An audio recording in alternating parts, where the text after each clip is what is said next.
First of all, I have to say my sincere thanks to MBAC for their support for organizing the online licensing academy workshop.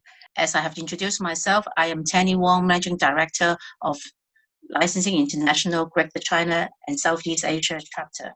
And on behalf of the association, I'm delighted to speak to you today about a topic that we at the association are very passionate about, and that is licensing.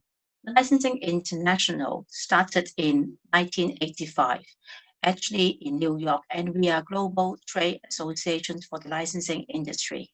Our mission are to foster the growth and expansion of licensing around the world every day of the year, raise the level of professionalism of licensing players, and create greater awareness of the benefits of licensing to different business sectors. How do we do this? We do this through an unparalleled network of information memberships to create impact, drive growth, and sustain excellence.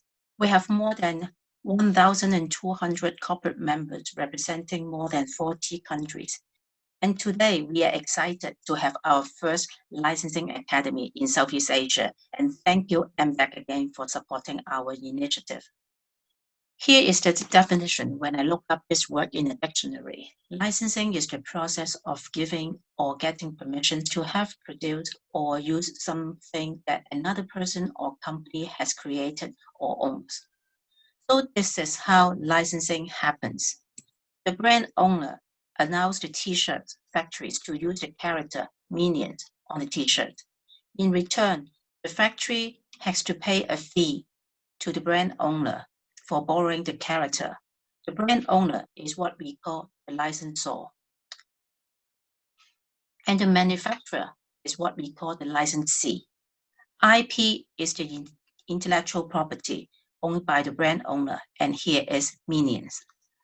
And royalty is the fee paid by the licensee to the licensor for renting the character to be used on the product. Actually, the missing element is emotion.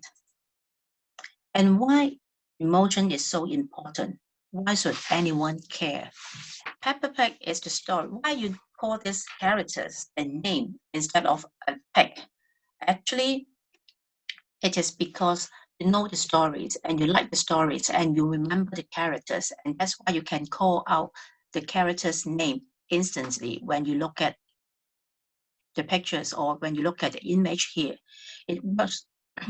And this is why emotion is so important. Whether you like it or not, you know the story, and it is the emotional attachment that makes licensing work. So licensing is all about storytelling. And licensing is not limited to the t-shirt or the plush that I've shown here. It works well with different types of products and services. And that's why licensing is regarded as one of the most powerful contemporary forms of marketing and brand extension, driving both significant revenue and consumer engagement.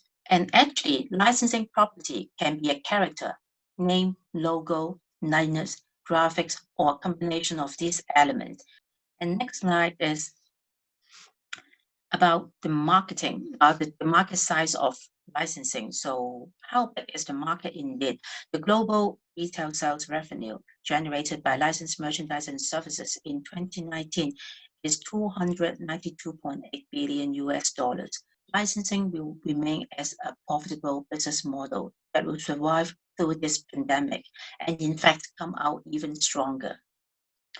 Viewing the industry by property type. Character, entertainment, fashion, corporate brands, sports, and publishing remain consistent over years. And as we all enjoy entertainment and all the beloved characters that we see from entertainment, it is no surprise that character entertainment is the category for top property type worldwide, accounting for 44% share or $128.4 billion US dollars in retail sales. If we look at product category, apparel, toys, fashion accessories continue to stand as the largest categories of merchandise and services in 2019. A geographical breakdown of the global licensing business shows that US and Canada continue to maintain a 58% share of the worldwide consumption of licensed goods and services, with close to 190 billion. US is the largest single market with 161 billion US sales. If we look at Southeast Asia, the ranking of different markets, the biggest market is Singapore, followed by Indonesia, Malaysia, Vietnam, while Thailand and the Philippines are the fifth and the sixth. Now we have an overview of the licensing market. First, you have the royalty rate. This is the rate at which you are going to rent out your IP, your property, to a third party. Royalty rates vary by type of licensing, by category, and by region or country. But as a rule of thumb, it ranges from 5 to 20% depending on the basis of calculation, whereas it's an FOB price, on retail price, on wholesale price. Now we have a rough idea about the market, which is a rule of thumb. You may say the minimum guarantee is 75 to 80% of the sales projection. And the minimum guarantee is exactly as what it says. It is the minimum amount of money the licensee will pay to the licensor, regardless of how much the licensee sells. Termed is the period of the time where both parties engage into the licensing agreement and products. So here will be what we call the license articles. So here, as a brand owner, and we have to evaluate the licensee. So whether you want to enter into a licensing agreement with them. And here are the key considerations that you may want to look at. First of all, the licensors may consider whether the licensee has relevant experience in design and manufacturing, sales, and marketing. Also, whether the licensee has experience in licensing, which means that the licensee may have other properties on hand as well. And also, whether the licensee is a key player in the market. So what is the market size of the licensee, the manufacturers, and the share? A licensor will evaluate the distribution strength of the licensee, whether they are they're selling the goods in-house or they're selling the goods, the licensed products through distributor. And also, whether the licensee has a good relationship with the retailer is also very important. And again, reporting capability. Here we say the sales report, whether the licensee will submit sales report or what we call the royalty report, the licensor on time, so that the licensor can track the royalty income. And you may also want to consider some factors, whether this property is the one that really suits you and you want to engage with.